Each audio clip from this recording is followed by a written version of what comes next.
Hi, this is Benjamin. I will be your guide on learning the basics of your ChatBridge operator software. We'll get started today with how to log into your ChatBridge software. The address that you'll use is similar to the one that we see in the top address bar here.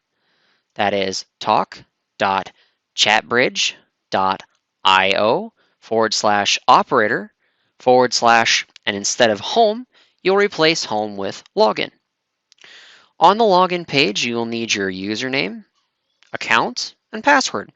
Your username will be your email address that you use on a day-to-day basis.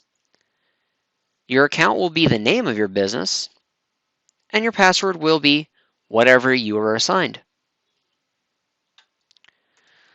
First thing we'll go over today after you get logged in, this is of course the first tab that you'll see, the Home tab. And we'll start in our upper left-hand corner. We'll go to our activity filter. This is simply, as it states, choosing which activities are going to display on this home screen. Requests are the chat requests coming in from your customers on your site. My Chats is both the current chats that you have going and past chats that have ended. Other chats are referring to chat sessions that you've had with fellow operators at your business, and we'll cover more of that a little later on. Invited, so if you see a current customer on the site and you'd like to invite them into a chat, that is where those will show up. Returning visitors, people that are simply browsing your site and are coming back from, again. And then, of course, new visitors, which are unique visitors, which are people that have never been to your site. Now, for both returning and new visitors, they don't necessarily have to fill out that initial chat survey or be actively chatting for you to see them. They will simply be in the new and returning visitors column that you see on the local lower part of the screen. And then, of course, you have all of your ended chats. So returning visitors, new visitors, and of course, if you had any active chats, they would be right above your returning visitors. And then down at the bottom, you have your chat hub. This is, of course, your area in which you are typing in replies to your customers as they inquire about questions and other things that they have. Now, one thing that is very cool about the chat hub is no matter which tab that you're on, that chat hub will continue to stay in the same place. So even if you have to navigate around in here to gather information for your chat session, that chat hub will continue to stay in the same place. Next, let's go down to our dashboard tab to the left. Okay, so here on the dashboard, you have detailed views of all of your history. So you have My Chats. These are chats that have taken place in the last 24 hours. Impressions is a cumulative stat of how many active chats you have in comparison with the total number of people that have been on your site.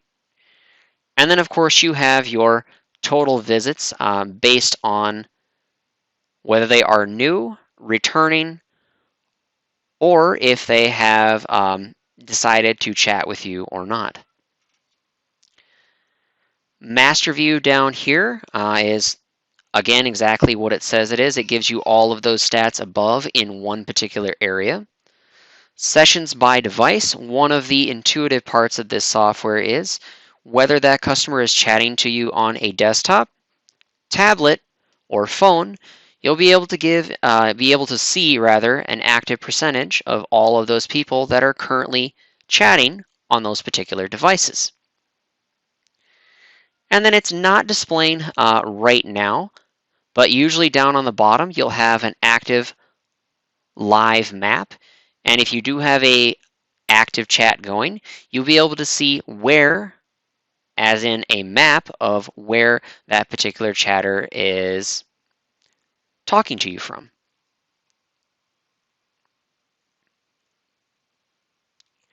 All right, so next let's go up to your avatar that you have up here in the upper right-hand corner. Now your avatar by default will be assigned a color, and it will use the first initial of the first name that was put in by your chat operator admin. The Chat Operator Admin is a separate piece of software that I also have a video for as well. Here we'll click on to see what our status is currently. Now currently my status is set to online, pretty easy. If you do not want to be available for 5 minutes, let's say you just need to run to the restroom, back in 5. Out to lunch is set to be automatically to set you as away for a full hour. You have also away, which has no time limit on it, and of course one custom that you can go in and define yourself. Now let's go ahead and jump into the general settings. The general settings is controlled by the gear that you see in the upper right hand corner.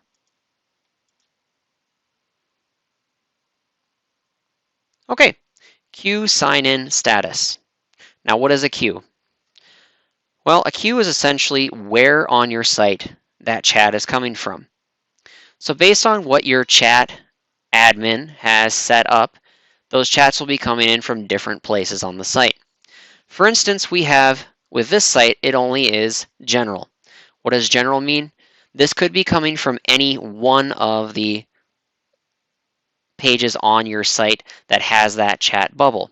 But if you instead wanted to set up as a business in that chat admin software, to have it come and be named based on the department or page that it's coming from, that is something that you can configure.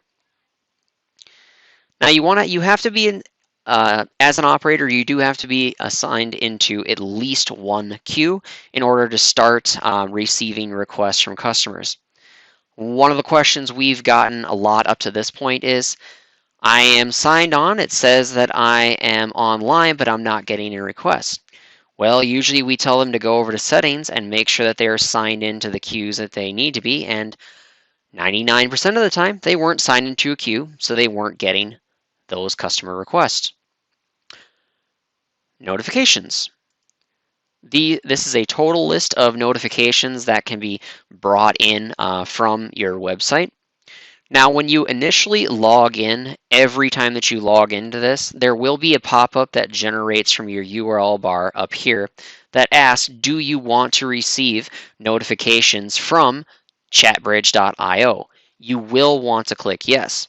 Otherwise, if you're on any other screen and you have this chat software open, you will not get those handy-dandy notifications that there is, in fact, a live customer that wants to chat with you.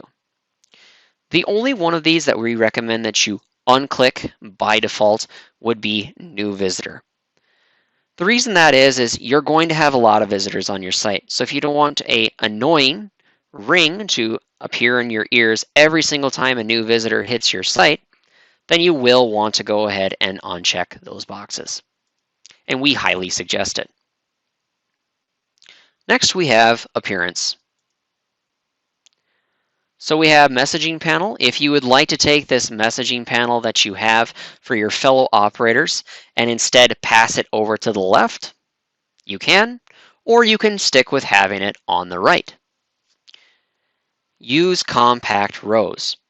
Now this is one of the settings that we have, that if you have a very small screen that you're working on, and let's say you're working on a, you don't have a second dedicated screen that you can also have this platform up on, whether you're working on a small screen or a non-dual screen setup, this takes the size of every single one of these items you see in the left-hand menu, along with what appears in the center work area here, and compacts them down to roughly half the size.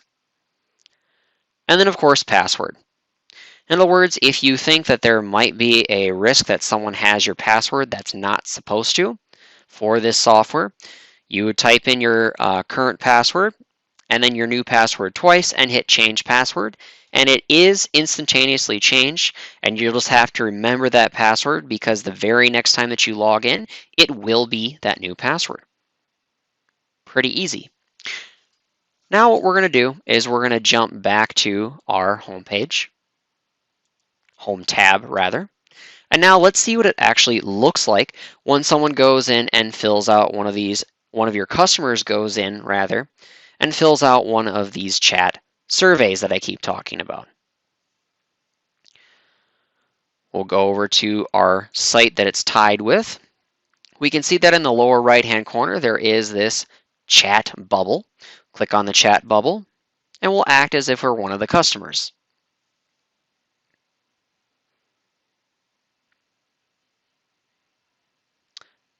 And there we are. Here is the chat survey that I was talking about. And of course, in your chat admin software, which is a separate training for the person you've chosen to be your chat admin, you can choose exactly what fields that you want to have here and which ones are required and which ones are optional. For right now, it looks like the only one that is required is that person's name. So let's just go with good old Bob. And then Bob goes down and clicks on the green paper airplane we see here to submit that survey. And then back on your operator side, you get a noise that is very similar to an old school rotary telephone.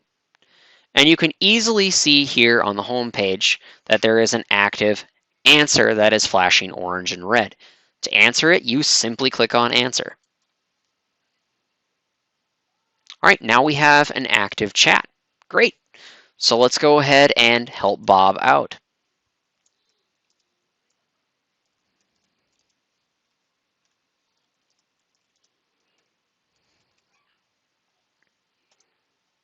And of course, we'll hit that paper airplane to send that over. And when you send a response to a customer on your site, you'll hear the sound of a stapler. Odd, but that's the sound effect that they chose.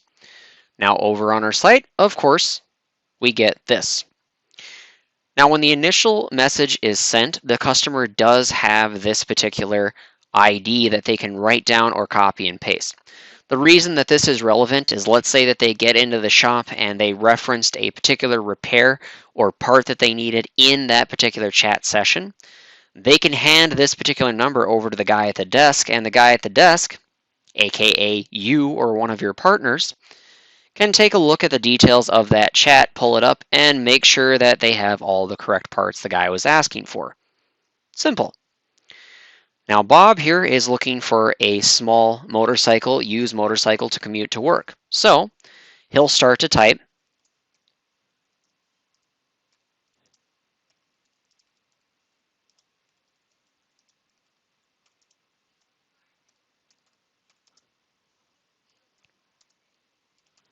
Something simple like that. And we'll hit the paper airplane again.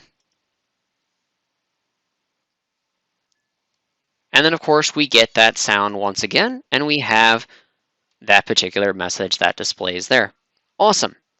Now something that is unique about the ChatBridge software is, and they are the only ones that have this, if we are typing in the message as the customer, so let's say that he's starting to type in the budget that he's working with, so he says between 8 and 10K for his budget, and he hasn't hit the paper airplane yet. If we go back into our operator software, we can actually see a preview as an operator of what he's typing before he's even sent it.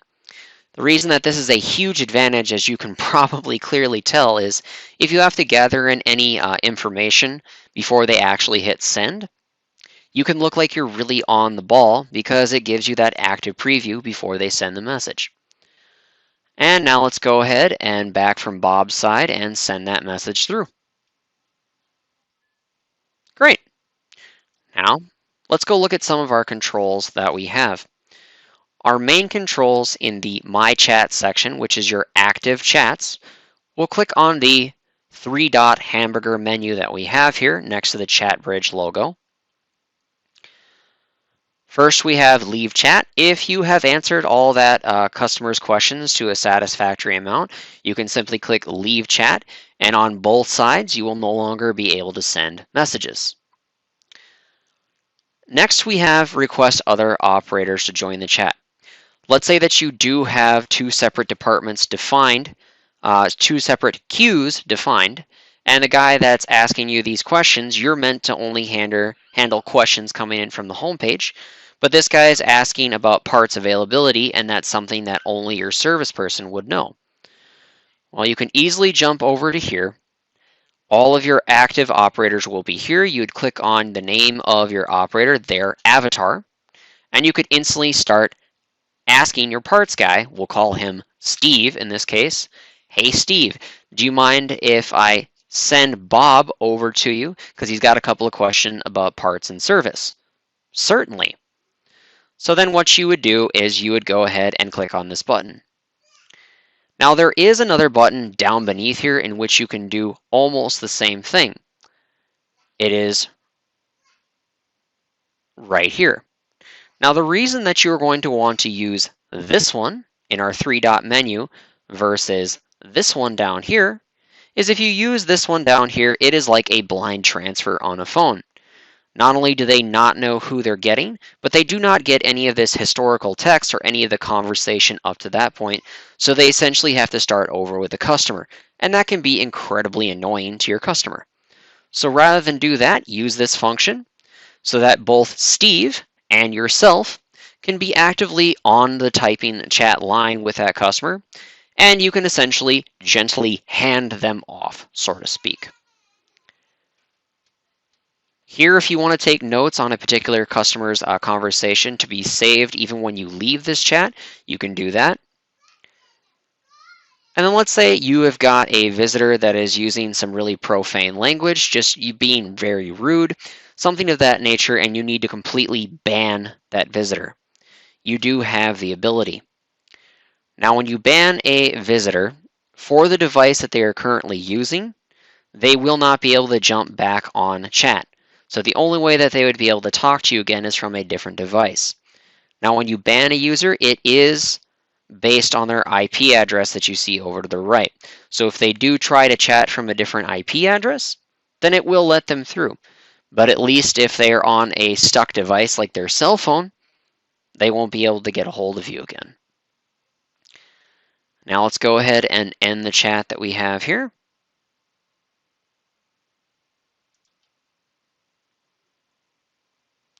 And now once we have left chat, we of course can't send any messages that way, and from the customer side, they can no longer send messages here either.